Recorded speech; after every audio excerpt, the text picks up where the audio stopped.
Right, good morning. Welcome to Imperial College London. I'm really delighted to see you all here this morning. Small piece of housekeeping. I know we are very close to the door, but we are not expecting any fire drills. The alarms do go off. Please exit. The muster point is just down at the junction with Imperial College Road. If in doubt, follow somebody with an Imperial badge. But as I said, we're not expecting any of that. So I'm Mary Ryan, I'm the Vice Provost for Research and Enterprise here at Imperial College. So I have the amazing job of helping our researchers deliver their best work, making sure we've got excellent infrastructure internally, and then making sure that we deliver impact from that through, whether that's through spin-outs, startups, social enterprise, or working with our global partners, of which we have 500 industrial partnerships. Imperial College, if you don't know us very well, we are very proud to be a global university. We have collaborations with 150 different countries, working at all levels across all technology areas. And in particular, we're really excited to hold this event this morning because our American partnerships are deeply held and long-standing. And we are, I think, with all of the science and technology community, really excited about the deal that's been signed this week, about what that means for development of technology across some of our really critical areas, AI, quantum, and my favourite, of course, material science. I think Imperial also is part of training the next generation. Our students here are amazing. We are #1 for graduate employment. Our STEM graduates are going in and changing the world. Our undergraduate students are extraordinarily entrepreneurial. About 30% of them now do extracurricular activities in entrepreneurship, and they are founding as many startups as our academic staff. So we have a different generation, and I think nationally we're also seeing this drive towards technology and engineering as being a career that is something that young people want to be, in a way that we haven't seen for generations. Last year, for the UCAS admissions, engineering and technology applications were up 14%. So we are seeing that new wave that's going to deliver the talent pipeline for the prosperity that we want to see. All of that, of course, requires the right policies, the right framework, and the right infrastructure if we're really going to have technology as the engine. And partnerships, particularly this particular partnership, is really important.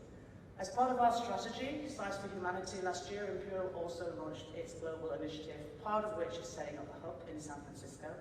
That hub has been operational for a year now, but is already enabling much deeper relationships with colleagues in the Bay Area, and really acting as an innovation bridge, if you like, between West Tech London and the Bay Area.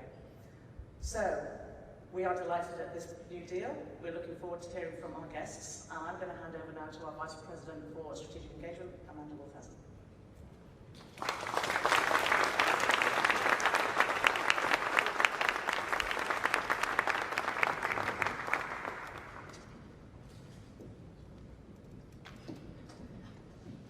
Thank you very much, Mary, and I'd like to welcome everyone to Imperial this morning for what I hope is going to be a really interesting discussion on not just the detail of the deal that was signed yesterday, but I think what everyone in this room wants to know is how do we get involved, how do we engage with it from the UK and the US research base in particular, but also I think, as Mary said, from the kind of innovation ecosystem that is often built around research-intensive universities like Imperial. But before I start, I'd like to introduce our guests. So I'm very pleased to be joined by the Director of the White House Office for Science and Technology Policy, Michael Kratsios. Next to him, I'm also delighted to welcome the Secretary of State for Science, Innovation and Technology, Liz Kendall, and the Secretary of State for Business and Trade, Dr. Peter Kyle. So if you'd like to welcome our guests, please.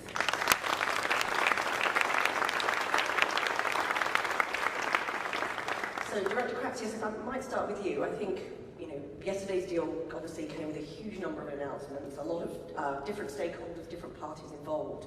But I think maybe taking a step back, it'd be really good to understand sort of from your perspective, what you see the real benefit from this partnership is for the US, and perhaps also your view on how the UK is benefiting from this deal.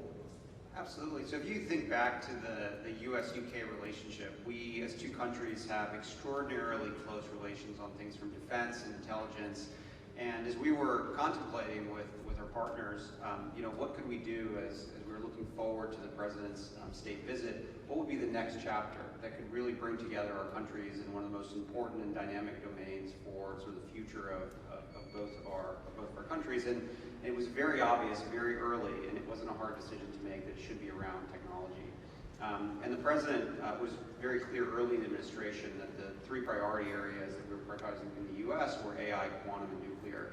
And coincidentally, it was something that was very critically important for the UK, from the energy benefits associated with nuclear to the sort of massive, large economic issues associated with AI and quantum as well. So it really was a very natural fit for all of us. And in the role that I have, I deeply believe that these technologies are going to be driving the economic and national security of the United States for many years to come.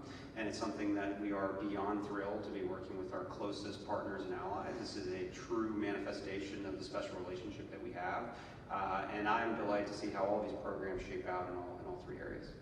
Thanks very much. And I think you've obviously got an audience here who are equally as enthusiastic about the power of technology to transform economies and societies. But perhaps coming to you, Secretary of State Kendall, how does this translate to sort of real world benefits to kind of citizens in the US and the UK? How do we take that enthusiasm at this level and really make it feel like it's real for people? I think that is the most important question. I am 10 days into this job, and the thing that has struck me most is how much positivity, excitement, optimism there is in this broad, complex, wonderful sector. But that isn't where much of the country is. And I think the greatest challenge and greatest prize is to show how all of this innovation, how all of this investment, these jobs, these new discoveries are going to work for the people and places that most need them. To show people that they have a stake in the future and can have hope that the future will be better. And for me, I think there's 3 key ways that we need to do that. First and foremost is in job skills and opportunities. So one of the most important things we announced as part of this tech partnership was an AI growth zone in the northeast, just outside Newcastle, starting with data centres in Blythe and Cobalt Park, leveraging in up to £300 billion, creating up to 5,000 jobs, linking with the brilliant universities there, new apprenticeships to train young people in skills in AI, as well as the construction workers that we need for the future. I think that is hugely important, that a place that led the Industrial Revolution and that created so many jobs and opportunities can now be shown to lead the technological revolution for the people who need it most. Secondly, I think there's a really important issue about how it's not just, this doesn't just benefit today's workers, but actually tomorrow's pensioners, if we can get more investment, including from pension funds in the UK companies that are going to be growing in future. That's a really important part of what we're doing through the pension schemes bill that's going through Parliament now to unlock that investment. And thirdly is about the public services we all depend on. Here with life sciences, Imperial is leading the way on the new drugs and treatments and developments that could transform health and healthcare in this country. But I also think there's a really important role for us to look at how we use AI in education to give our young people hope that they all have the phones, they're all on computer games. AI in these sectors, they need to understand that's a skill they already have and that they could get jobs in future. So that is how we will make it real. And if we don't, it will just seem like a sort of unknown world that they don't understand. And our job as a government is to make sure this works for everybody in the country. That is going to take a lot of effort, but I believe we can deliver it. Thanks. Secretary of State Khan, I think it's very clear from yesterday's announcements that particularly US tech companies see great potential in the UK tech ecosystem. to Microsoft, Palantir, Nvidia, all announcing really headline-grabbing investments in the UK. How do you see that and the deal itself benefiting UK tech and UK businesses, be that SMEs through to some of our bigger tech companies? Thanks for having me here. It was weird when you said Secretary of State for Science, Innovation and Technology, suddenly you didn't say my name. It's still, this is all still new for us. The thing about having lived in this job is that, you know, the two departments, DCIT and DBT, in a Venn diagram there's always a big bit in the middle, and I think you're going to see that bit in the middle squished together now, become a much more sort of closer, sort of joined up set of relationships, and I think that would serve the interests of everyone in this room. Because the investment that gets innovation and the investment that's required and support that's required to get innovation to be commercialised and scaled up and then mainstreamed into the veins of our economy, you know, this should be one process. It shouldn't be just two separate things, and the businesses and the innovators and the entrepreneurs shouldn't feel like they're being handed from one bit of the state to another. The state should be there providing a framework which is almost invisible but definitely supportive, and that's what you'll get. Thanks also for calling me doctor. This is the only place in the world anyone ever calls me doctor. And it's twice it's happened now. So I know this is the way that you're incentivising me coming back.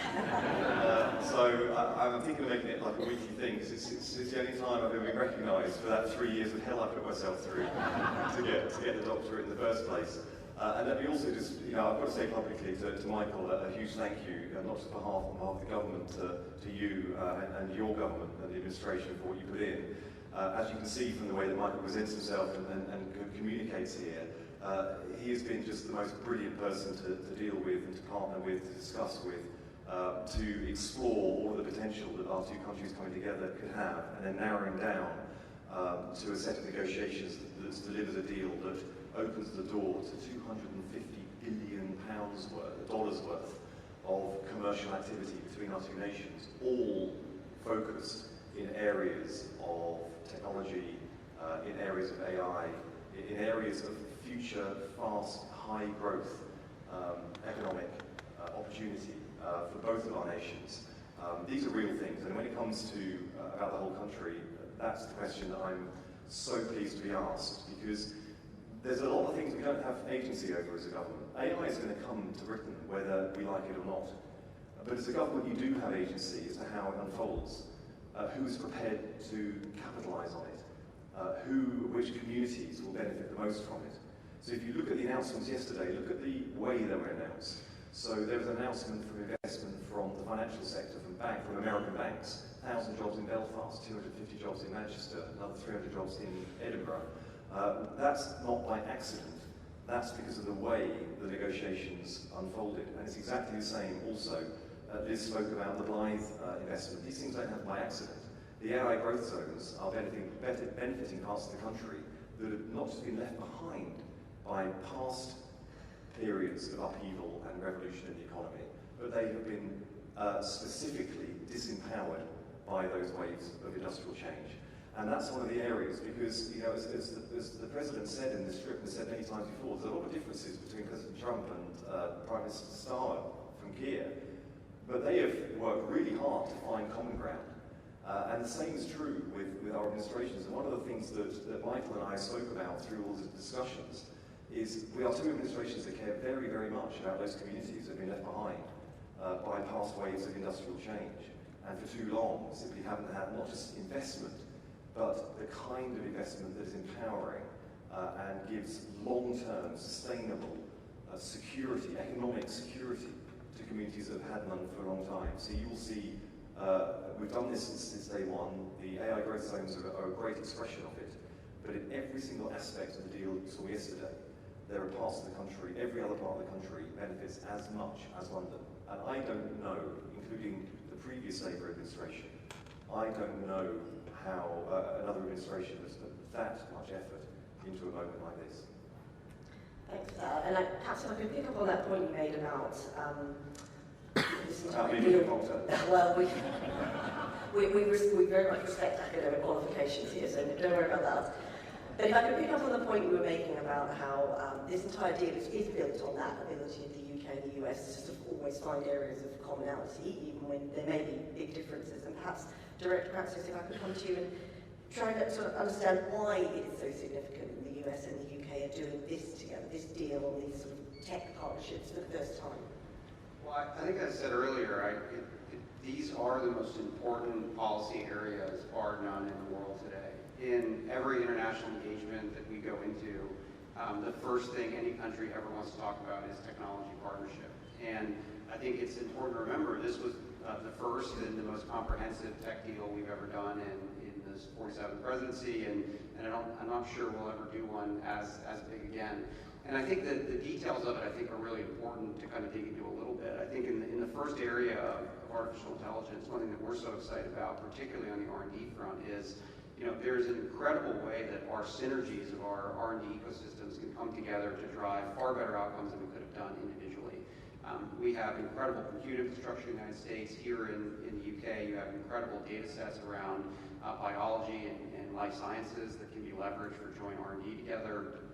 On the nuclear front, energy continues to be an issue here with energy prices and even the US. So the ability to be able to drive and accelerate the adoption of civil nuclear is a huge step forward. There was a big signing that sort of dovetailed with our technology signing by our energy secretary earlier this week. We're attempting to harmonize some of the regulations around the approval of civil nuclear between the US and the UK. So as we develop those new technologies in the US, they can be adopted here in the UK far more quickly.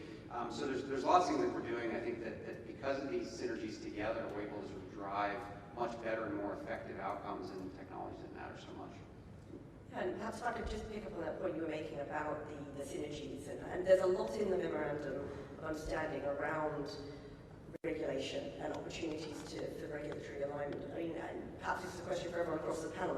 Is that the direction of travel? Are we hoping to see greater convergence in regulation and find that alignment in these new and emerging areas of technology? It's been a big part of the conversations we've had in a whole range of discussions between the two administrations. America and Britain have a fundamentally different approach to regulation. The way we design regulation is fundamentally different. But that shouldn't exclude us from finding areas where we can have more alignment in it, and that's what we've seen with civil nuclear. I think the areas where it will work most is emerging technologies, and that's why the tech partnership is so important for this and gives us so many opportunities for regulatory harmony, because it's all novel. If you look at the highest growth, the fastest growing sectors globally at the moment, you're looking at space, automation, AI, drones, health tech, climate tech. All of these are throwing up innovations that don't fit neatly into existing regulatory landscapes or regulatory frameworks, which means we're having to design sort of new ways of approaching it. And if you're designing new, then you have the opportunity for designing for cooperation with your key partners. So I think in some of the main sectoral regulatory areas and frameworks, quite difficult to align. But in some of these new areas, there's great opportunity. And in civil nuclear is one of the areas that we landed on, because we and America both have a lot of both industrial and R&D expertise. We have Rolls-Royce, and America has a few manufacturers who are doing a lot of work in small modular reactors. And we've just given £1 billion to partner with Rolls-Royce, which Liz is overseeing. And that gives us a huge opportunity for a market, for R&D, to get there first. Everything in this tech partnership is about Britain and America partnering in order for us to prevail in the race for this technology and to stay ahead in the race for this technology, because this is not just about economic growth and jobs, important and essential as that is, it is also about national security and defence as well, because of the dual purpose nature of almost everything we're talking about. And Secretary of State Kendall, just to kind of follow on from that, it'd be good to kind of get your view on kind of what makes the US and the UK, the ecosystems that we both have, what makes them uniquely placed to be able to do that level of cooperation and that sort of collaboration, which in what are quite sensitive areas of technology development. Well, the way that I think about where we in the UK are world leading and where we have our sort of competitive edge, there's 3 areas. It's our brains, you know that here, our world leading researchers. There's always more we can do to back our brains, and we want to do that. I also want to make sure that we give skills to the next generation. It's very important that we do that, so we have that pipeline. Secondly, it's our sort of our building blocks, the data that Michael talked about. Our world-leading data sets. We want to do more there through our National Data Library and other developments. And third is, our Britishness, our language, our rule of law.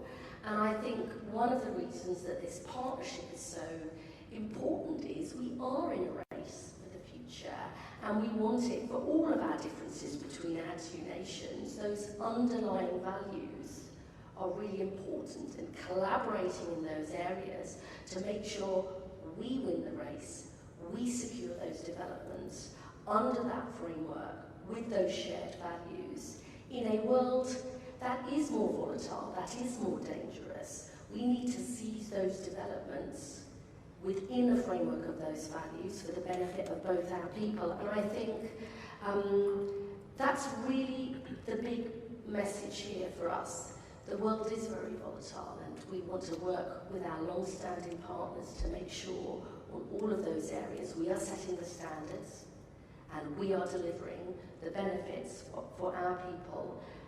There's a lot more that we can and need to do, but this partnership, I think, sets the framework. It's hugely important for the future of both our countries. One area that I feel like we've touched on in a lot of the different answers so far is talent.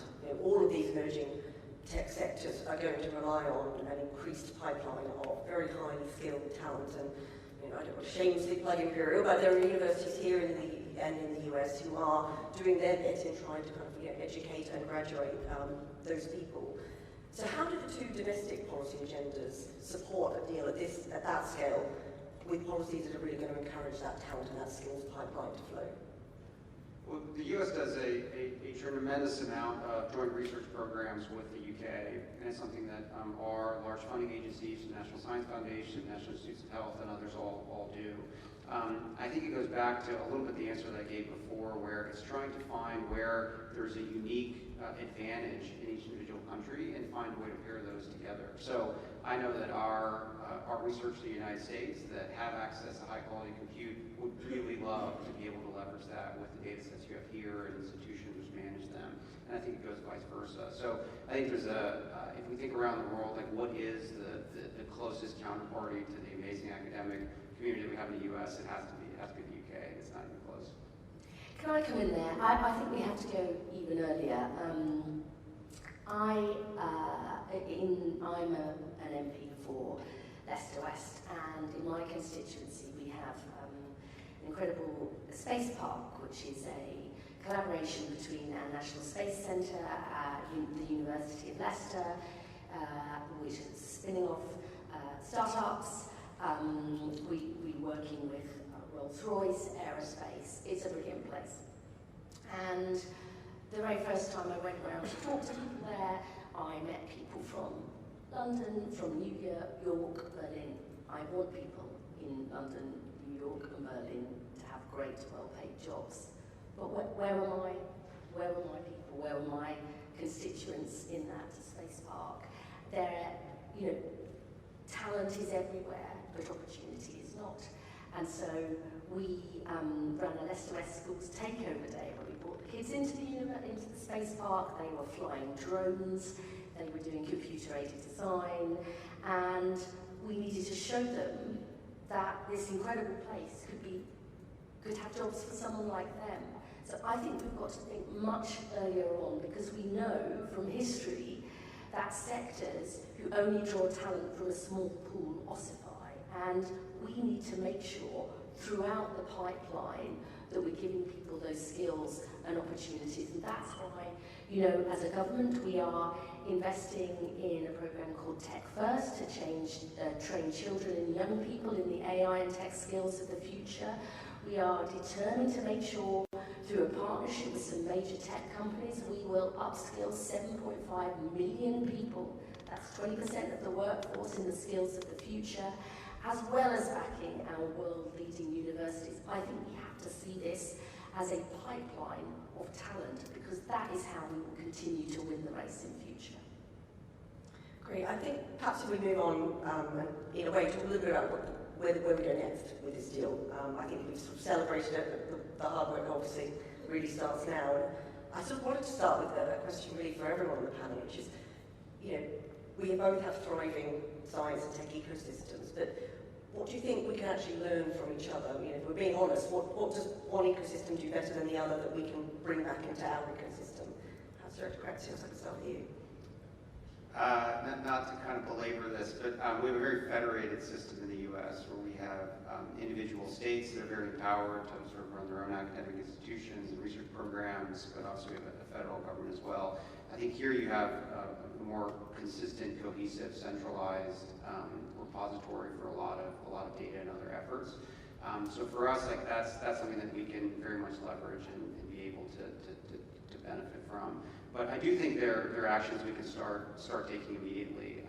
To me, I think one thing that's coming up that's in the agreement is closer collaboration between our new AI Institute and the Safety Institute, or Security Institute here.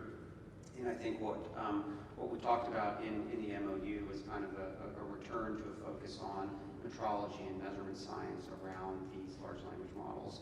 And this is a sort of very marked turn from a lot of the fixation of the last administration in the U.S. on some of this sort of existential risk issue. And I think it ties very much into this sort of joint belief that we have to have secure adoption of this technology for all of our people. And that's an area where the UK has been extraordinarily strong. I think the Institute here was launched even before the US one was launched. So there's an incredible amount of talent that sort of can be paired together on that. And I believe that kind of extends to the other areas, and it goes back to the standard setting around all of our civil nuclear enterprise. These are areas where there's a very sort of vibrant regulatory community here and also in the United States, and those folks do have to come together and talk, and the only way that's going to really pull together is this agreement. So it's great to see. So interesting, Carl. Thanks. The US does things which, aside from the sheer scale that the US can do things. And you know, when I was appointed to Liz's job, straight after the government came in, there was a kind of mini debate going on at times whether Britain just tries to be a mini America and just do a bit of everything, whereas America does a lot of everything because it can afford to, or whether we specialise. Well, we chose to specialise, which is what brought a lot more focus and strategy to our space program, for example, where I came in and we inherited a series of assets but no strategy on space. Well, that's changed fundamentally now. And when we are backing the potential for having UK launch, we're backing the potential of having backing the sort of small satellite sector where we have real world-class expertise. That's true right across the board. But there are areas where you do look to America and think, actually, we can learn from that and we can apply it here. And I think the national labs that you have in America have been absolutely standout. You know, in different areas, bringing together, using the federal convening power and funding power, and then the ability to bend regulation and legislation towards one area of research, and then focus that in a really concerted way, bring together investors, researchers, public researchers in higher education, and then the private sector as well. It is a really good idea, and that's something I think we have learned from, and we are starting to apply here. And I think you see the work at Imperial, and you see what happens when you can have that kind of leadership within. The other thing I've spoken about, and it's useful today, so let me be clear about what I didn't say, was that I gave an anecdote when I was at the NVIDIA conference yesterday. And I said that when I went to Stanford a couple of years ago, and I asked a group of students, about a dozen students, why they had gone to university in the first place, and why they had gone specifically to Stanford. And all of them, every single one of them said, because they wanted to found a company. They wanted to start a business. And it's always stuck with me, because if you had dozens undergraduates in the UK, you'd have to have a pretty big group before you found someone that said that they'd gone to higher education and to a specific university in order to start a business. And that drive, the entrepreneurial drive you see in America, and the way that higher education, because I've never met a vice chancellor or a leader of a university that doesn't identify their organisation as being an economic organisation, But there is that other thing. It's not just about providing broad skills for the economy. It is actually getting really, really down into the foundation, the spark of entrepreneurialism that I think we need to have a sort of a slight mindset change as a society around. So I looked at the specific in America on the national labs, and then there's the mindset thing about entrepreneurial drive at the very, very beginning of and through the education system that I think we can learn quite a bit from. Can I add just a quick thing on that? We do, from what I understand so far, I'm new in the job and there's much more I need to learn. But I think we do have, for all that Peter said there, we have incredible startups here. We need to then scale them up. And I am very interested in what more we can do to back brilliant British companies to expand and thrive. Now, nationally, we're doing that through our British Business Bank, the National Wealth Fund. I mentioned in my answer to the first question the changes we're putting through Parliament now to see what more we can do to get our large pension funds investing in UK companies. But that is really, really important. So we grow those companies, we keep that talent. We want an investment from the US, and that's what we got in this tech partnership, over £30 billion, but we need to do more to support those startups to scale up, and that is something I think we need to focus on.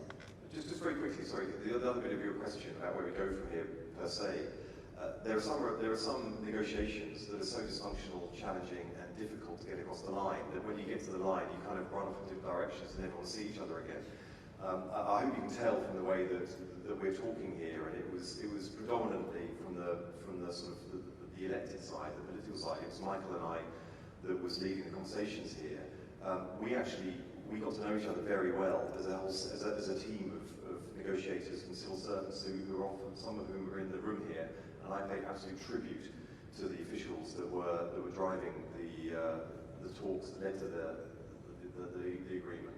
This was a set of agreements where we deepened the knowledge and the relationship between the two administrations. This is going to be a partnership, which is a partnership going forward, not just a partnership which is on the title of an agreement going for one moment in time. And that is what's going to be so special from this. That's the thing I'm most excited about, is actually where we go from here. And I think if we can show that it works, if we can show it delivers for both nations, then I really see no limits to this. In the NVIDIA conference last night, I gave the anecdote about my mum, and this means a lot to me, and it means a lot to everyone in this room for lots of different reasons. But I lost my mum. She was scanned 3 times in the course of a year. Then she collapsed and died just a couple of weeks later, and she had cancer that wasn't detected. And now in the last 10 years, with the integration of AI into radiotherapy, there's no question in my mind, literally no question in my mind, that she'll be alive today, and she can scan using the scanners that are currently in most hospitals across the UK. That was the last decade. In the next decade, we have the opportunity, if you listen to people like Demis, to actually prevent those diseases happening in the first place and to cure them if they do emerge. That's the potential we have. The potential for that becoming a reality has just come a lot closer because of the partnership that we've designed between two nations. And to be part of that, and to be in a room for the people who've actually been frontline of doing the research and benefiting from this, it's just the most amazing thing to be part of. To be a small part of that relationship and to be in a room like this and to be able to have future generations that look back and think, this is the group of people that made that a reality. That is a pretty special thing to do. That actually leads on, I think, to one of my last questions, which is if we were to gather again in 5 years' time, where do you hope we'll be? What does success look like for this deal? In government.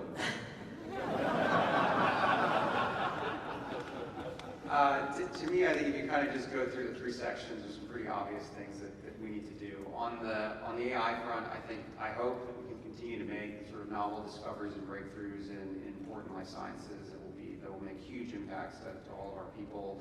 I think new integrated research programs between our AI institutes are going to be really important on the AI front. Harmonization of some of our innovative sort of regulatory sort of apparatus around artificial intelligence is critically important. On civil nuclear, it would be amazing to see SMRs deployed and actually powering homes here in the UK and the United States.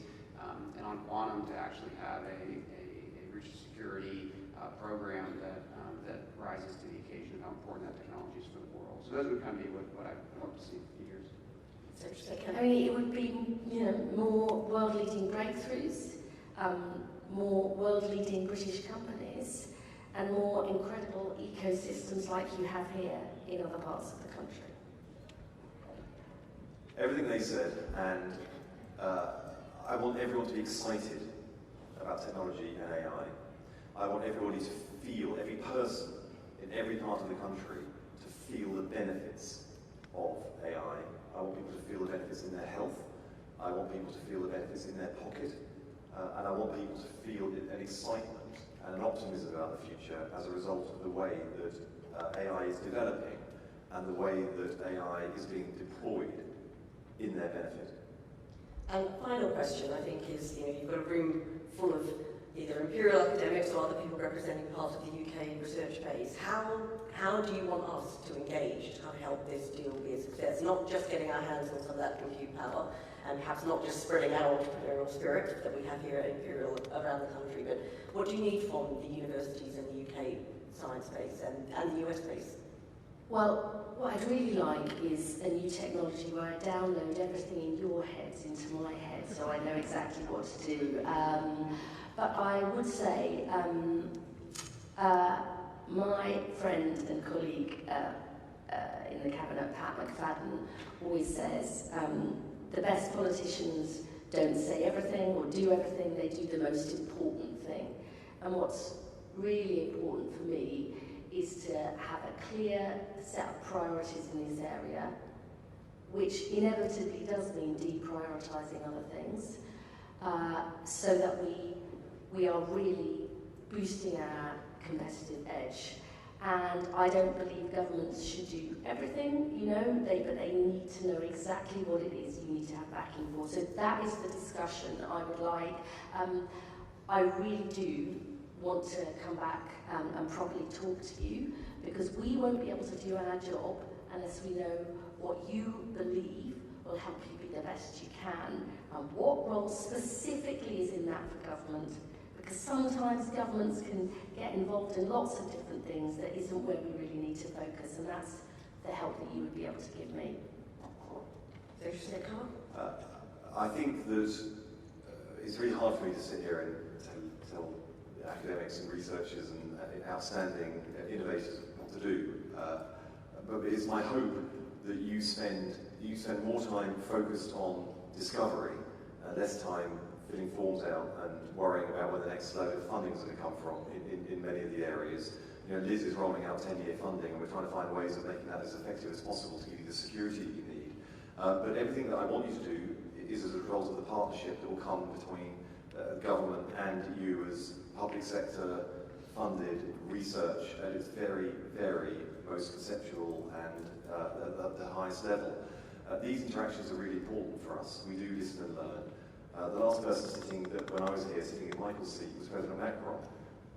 Now you've got the senior tech advisor for the White House sitting here. You're doing a pretty good job of getting people here to interact and to listen and engage with the very best of academia in the UK.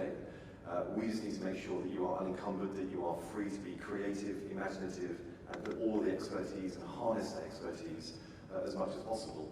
And I just really hope going forward that this is an outstanding university for the commercialisation and spin-outs. It is outstanding, it is world-class, and it is leading. I just hope that every single undergraduate, particularly those that come from backgrounds where entrepreneurial sort of flair is not in the vocabulary of the family background, that those undergraduates get exposure and get that flame ignited in the same way as those who just come here with it already in them in the first place.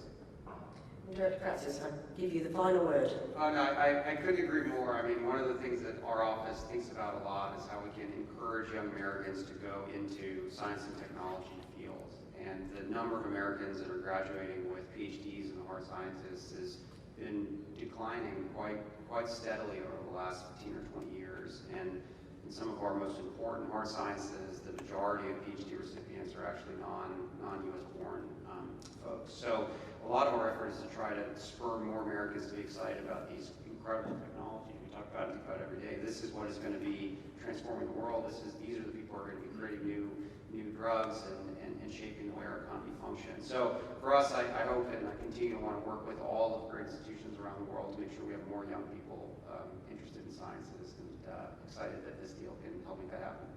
Great. Well, look, thank you very much. I think there's a lot of optimism from this conversation. I think there's a lot of optimism in the room. There's a lot of hard work still to do. I just want to thank the panel for the discussion and to thank colleagues from the US Embassy, from your office, the White House Office for Science and Technology Policy, colleagues across Whitehall, and of course my team here at Imperial for bringing this event together. And if we could just have another round of applause for our panelists. That'd be great.